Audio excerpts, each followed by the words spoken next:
British Indian nurse has been jailed for nearly 8 years after raping vulnerable colleagues at a North Lanarkshire care home.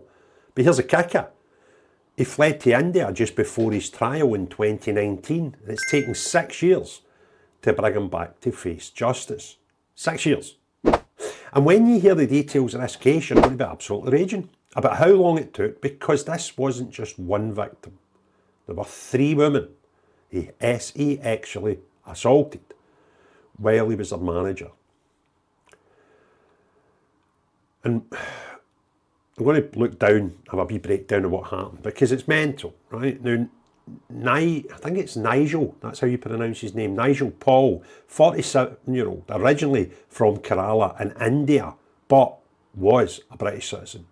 Worked as a nurse at a care home in North Lanarkshire. The offences happened in 2018. He raped one female colleague, not just once. This was a sustained pattern of abuse, and he assaulted 2 other female staff members. But here's what makes it even more disgusting. He was a manager. He had power over these women. He controlled their shifts, their job security, their livelihoods. And according to the court, he exploited that power systematically. He controlled his victims.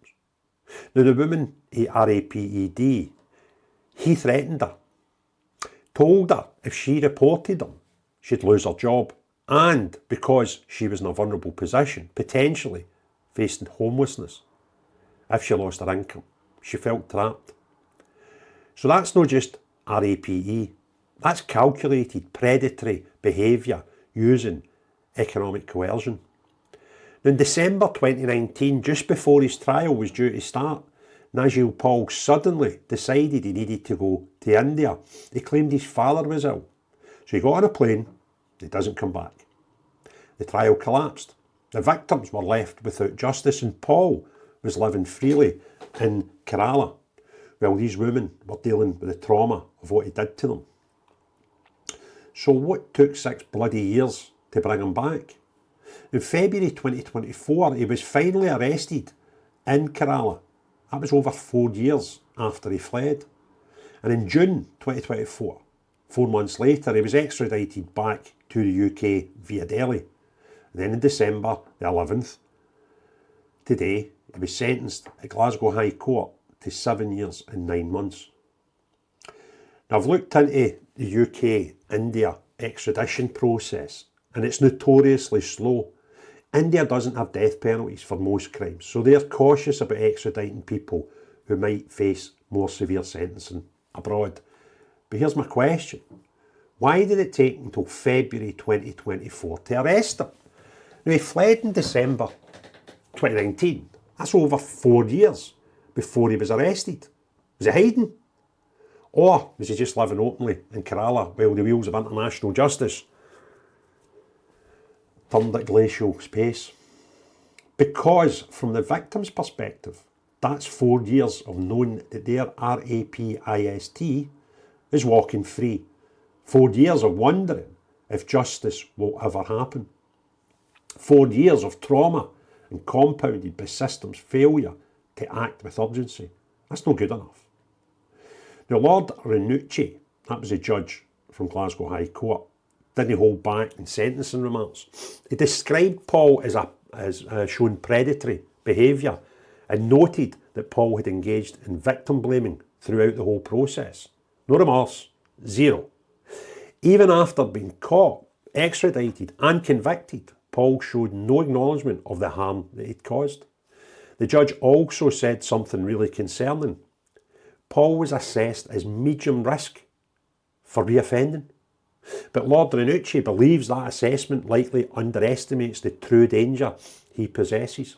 Think about it. The official risk assessment says medium. The judge, who's heard all the evidence, seen Paul's behaviour, read the victim impact statements, thinks he's more dangerous than assessment suggests. Now, the sentence was 7 years and 9 months in prison, life on the SEX offenders register, 2 years of post-release monitoring, and banned from ever contacting any of the victims. Now, that sentence was actually reduced slightly because he pled guilty. If he'd forced these women to testify, relive their trauma in court, it would have been longer. But here's what really gets me. He'll likely serve about 5 years before being able to apply for parole.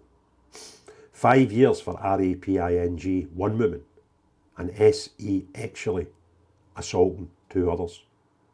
Then fleeing the country to avoid justice. You should be getting more than that for one of these crimes, in my eyes.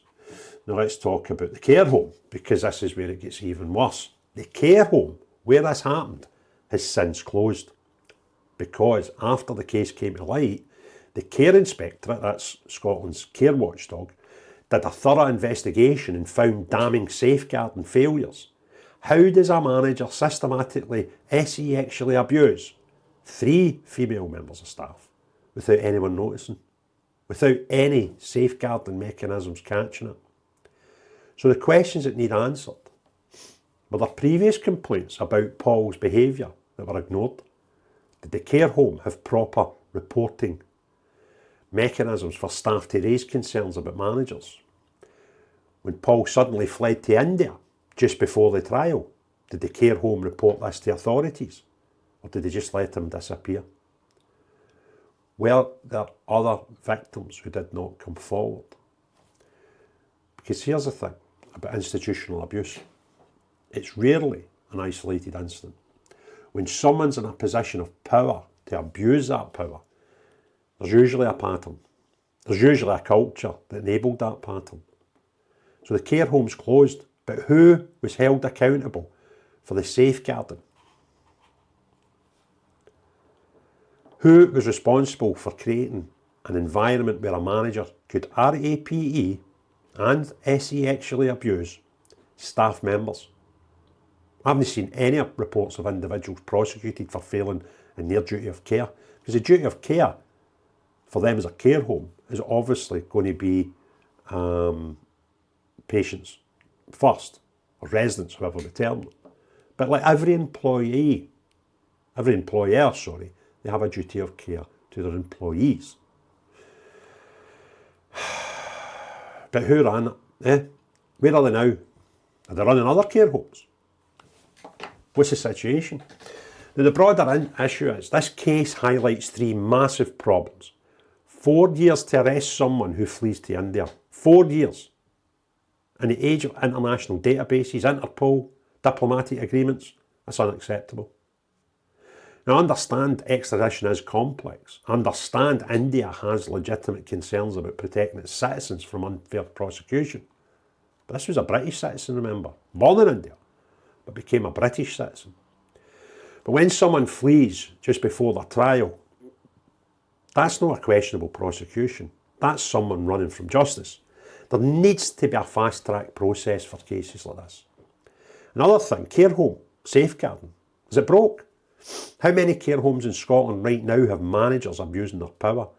How many staff members are being exploited, harassed or assaulted, but feel they can't report it because they'll lose their jobs?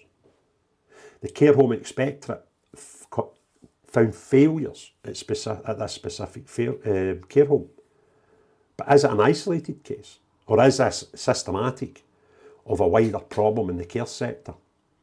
We need a full review of safeguarding mechanisms across Scottish care homes.